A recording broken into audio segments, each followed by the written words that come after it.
Have you ever seen anything like this? It is one of NASA's concepts for asteroid mining. Really makes you wonder. Maybe even makes you want to do it yourself. Space games give us the opportunity to experience these moments, even if only virtual. So you log in to start your own adventure into the stars. Not quite the same. Admittedly, nothing is very exciting when you are in an elite vanguard.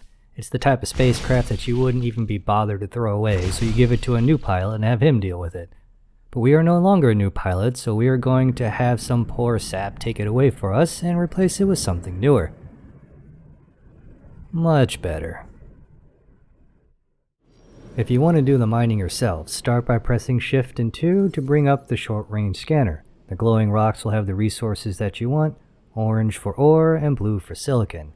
Now you can just blow them up, and you will get a decent amount. That one asteroid was almost enough to fill the hold. But since we are doing the player mining, then I recommend going after these hotspots, the bits that glow even brighter. You'll get more resources and as well as a chance to get space eggs and unstable crystals, which you will be able to sell for way more than the ore and silicon themselves. Instead of doing the mining yourself, most players use it as a source of passive income. Nividium mining is a great place to start as it favors the smaller and hence cheaper ships, so it's easier to get set up. There are 7 locations where you can use the sector auto-mining for Nvidium, and I'll also list them in the description below. I recommend only 1 ship per sector for this resource. You can get away with 2, but you'll start outpacing demand and the price will drop. To set up sector auto-mine, open up your information tab, then behavior tab, select sector auto-mine, choose your where, click anchor space, then right-click the sector you want to go to and choose select.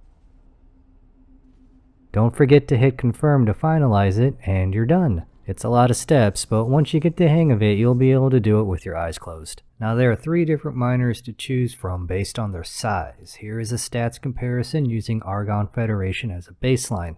Small miners are the fastest, so they excel at Nividium mining. That resource is very rare and spread out, so they will spend most of their time just flying around looking for it. Medium miners are your most cost-effective option. You'll use them for the majority of your mining fleet, but they are the most fragile. They don't have the speed or the endurance to reliably survive a kayak raiding party, and the Xeon will just instant delete them. Your large miners are all about survivability. That is their main advantage, not the size of the cargo hold. They will mine more per hour than a medium miner, but they are not that much better, but do cost easily around 5 times more. If you use large miners, remember your drones. They rely on mining drones to gather the asteroid fragments. I would max out on those and rely on the stations for the cargo and repair drones. Lastly, large ships can't use the highway, so they are even slower over long distances than their stats would make you believe. There are also price differences between the raw resources, but don't worry too much about it because in the end you'll be mining all of it. I'll put a link with all the tradeware prices in the description below. But don't mine ice. Unless you need it for your agricultural station, stay away from it as demand for it is very low. See what happens when you mine ice? Do you want kayak? Because this is how you get kayak.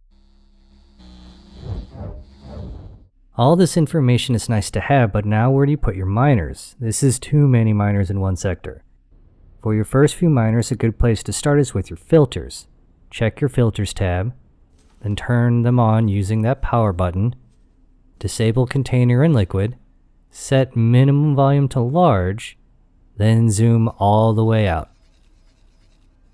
This will show you which of your discovered stations have the highest demand for ore and silicon, which in turn will give you the highest price.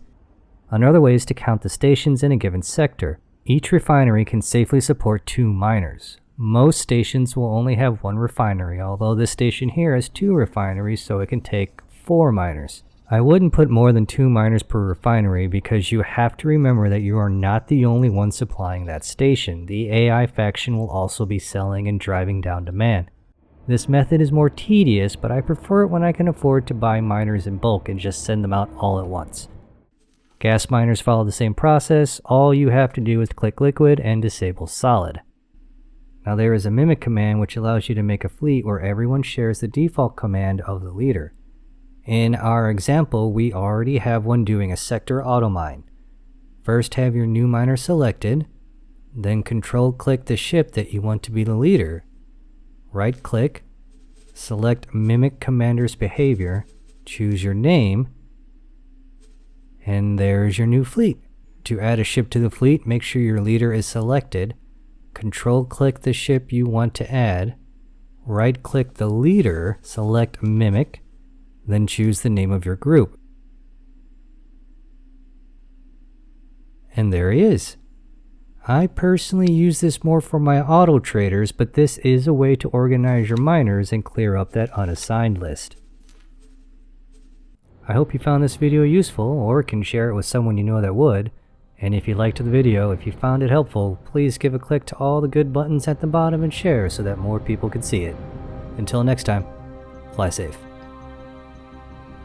Come on, you can do it. There you go. Next time, use your headlights.